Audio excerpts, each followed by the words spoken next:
Pemirsa, dukungan berdatangan terhadap ajang ekspresi penulisan kreasi sastra bertajuk Sastra Saraswati Sewana Pemarisuda Gering Agung yang digelar Yayasan Puri Kauhan Ubud. Salah satunya dari Menteri Kesehatan RI Budi Gunadi Sadikin yang berharap ajang ini bisa menghasilkan karya-karya sastra yang indah yang bisa menjadi obat penyembuh di masa pandemi COVID-19.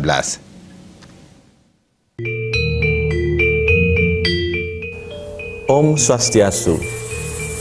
Pandemi telah memberikan banyak pelajaran berharga, di antaranya pelajaran agar kita lebih menghargai kesehatan. Di masa pandemi ini, kita disadarkan kembali akan pentingnya menerapkan perilaku hidup bersih dan sehat atau PHBS yang mungkin sudah lama kita abaikan. Kebiasaan-kebiasaan baik ini harus kita pertahankan agar terhindar dari berbagai penyakit. Saya Budi Sadikin, Menteri Kesehatan Republik Indonesia.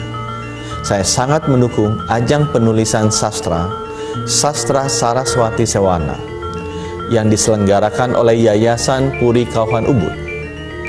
Lomba penulisan berbagai pengalaman berharga di masa pandemi, karya-karya sastra yang indah, yang dapat menjadi obat penyembuh dari rasa sakit, sebagai pemarisuda Gering Agung. Terima kasih. Om Santi Santi Santi Om.